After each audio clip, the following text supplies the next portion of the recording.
Hello बच्चों, let's read the question. The question is speed of sound in an air column of 80 centimeter closed at one end is 320 metre पर second. तो एक तो हमें speed of sound दे रखी है किसी भी एयर कॉलम की और एक उसकी हमको लेंथ दे रखी है और हमें बता रखा है कि वो एक एंड पर क्लोज्ड है, इसका मतलब दूसरे एंड पर वो ओपन है.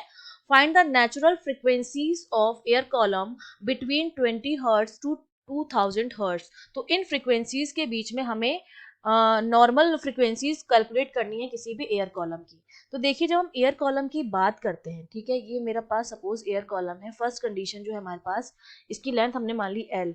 एक एंड पर ओपन है, एक एंड पर क्लोज है. तो क्लोज एंड पर हमारा क्या बनता है, नोड बनता है, और जो ओपन एंड होता है उस पर हमारा क्या बनता है, एंटी नोड बनता है. ठीक है, और एक नोड और एंटी नोड के बीच की जो डिस्टेंस होती है वो लैम्डा बाय 4 होती है. और नोड टू नोड या antinode to antinode की अगर हम बात करेंगे तो वो हमारी लैम्डा बाय 2 होती है. ठीक है, तो यहाँ से जब मैं इस तरह से बनाऊंगी, ये क्लोज एंड है तो यहाँ पे एंटी नोड बनेगा, यहाँ पर ओपन है, तो कुछ इस तरह का बनेगा हमारे पास. और ये मेरे पास क्या हो जाएगा, यहाँ पर नोड बन रहा है, यहाँ पर एंटी नोड बन रहा है, तो लैम्डा बाय 4 हो जाएगी.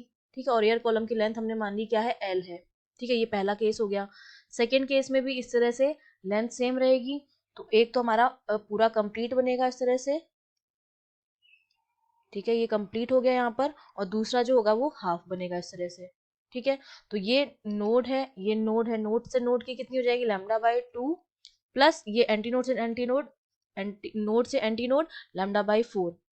तो ये टोटल हमारे पास कितनी हो गई, 3 लैम्डा बाय 4 के बराबर आ गई लेंथ. सिमिलरली अगर मैं और इसको फर्दर करूं तो इस बार क्या बनेगा, इस तरह से दो हमारे पास तो कंप्लीट बन जाएंगी और तीसरी जो होगा ये ओपन बन जाएगी. तो ये यहाँ से यहाँ लैम्डा बाय 2 और यहाँ से यहाँ लैम्डा बाय 2, तो ये तो हो जाएगा लैम्डा के बराबर, और ये मेरा हो गया लैम्डा बाय 4. तो अब टोटल हमारी कितनी आ जाएगी, 5 लैम्डा बाय 4 के बराबर लेंथ आ गई है. तो इन जर्नल अगर मैं लिखना चाहूँ तो की कॉन्सेप्ट में मुझे क्या पता होना चाहिए, देखो की कॉन्सेप्ट में मुझे इन जर्नल एक एंड पर ओपन एयर कॉलम के लिए जो लेंथ होती है वो होती है 2n+1 लैम्डा बाय 4. ये चीज आपको पता होनी चाहिए. अगर आप देखें तो देखिए लैम्डा बाय 4 सब में कॉमन है, और ये जो वैल्यू है तो 1 यहाँ पर 1 है, यहाँ पर 3 है, यहाँ पर 5 है, उसको 2n+1 लिख रखा है, जहाँ पर n की जो वैल्यू है वो 0 1 2 एंड सो ऑन हो सकती है. अब हमें क्या निकालनी है, फ्रीक्वेंसी निकालनी है. तो हम जानते हैं जो मेरा v होता है वो किसके बराबर होता है, f लैम्डा के बराबर होता है. तो यहाँ से लैम्डा की वैल्यू मैं इस फॉर्मूले से निकाल सकती हूँ, और वेलोसिटी मुझे दे रखी है कितनी है, 320 है. तो 320 that is equals to F, और लैम्डा की जगह मैं लिख सकती हूँ इस फॉर्मूले से, ये मेरा कितना आ जाएगा 4l/2n+1 के बराबर. तो यहाँ से मैं सॉल्व करूंगी तो ये मेरा कितना आ जाएगा, 320 equals to F into 4 into length कितनी दे रखी है 80 अपॉन फ्रीक्वेंसी. अगर यहाँ पर हम वैल्यू पुट करेंगे तो ये मेरा कितना हो जाएगा, ये हो जाएगा 80 को मैंने क्या किया, मीटर में चेंज किया, तो 100 नीचे आ जाएगा, और ये हो जाएगा 2n+1. ठीक है, इसको हम फर्दर सॉल्व करते हैं, फ्रीक्वेंसी को लिखेंगे तो f की जो वैल्यू मेरे पास आ जाएगी वो कितनी आ जाएगी, 100 2n+1 हर्ट्स के बराबर आ जाएगी. ठीक है, क्योंकि 4 इंटू 80 320 हो जाएगा और ये भी 320 हो जाएगा. तो मेरे पास फ्रिक्वेंसीज की जो नेचुरल फ्रिक्वेंसी की जो रेंज आई है मेरे पास वो इतनी आई है, 100 2n+1 हर्ट्स.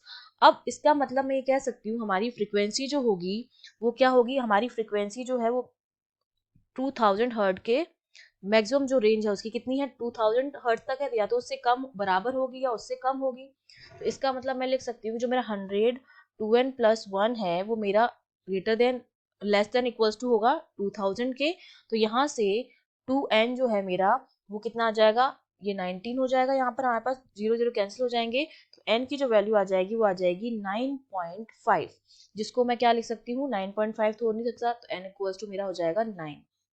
ठीक है, तो जो नेचुरल फ्रिक्वेंसी आएगी, अब अगर मैं फ्रिक्वेंसी को कैलकुलेट करूँ, n की वैल्यू मुझे पता चल गई है, तो f की फॉर्मूले में पुट कर दूंगी 100 2 इंटू एन की वैल्यू है 9+1. तो इसको जब हम सॉल्व करेंगे, जहाँ पर n की वैल्यू 0 1 2 3 कुछ भी हो सकती है, तो अगर 9 तक हमको कैलकुलेट करनी है तो मैक्सिमम जो आएगी ये 9 वाली आएगी, और उससे पहले वाली हमारी कितनी हो सकती है, 100 2n+1, जहाँ पर n की वैल्यू 0 से लेकर कहाँ तक हो सकती है, 9 तक हो सकती है. तो ये सारी हमारी जो है फ्रिक्वेंसी की रेंज हो जाएंगी. I hope you understood well. All the best.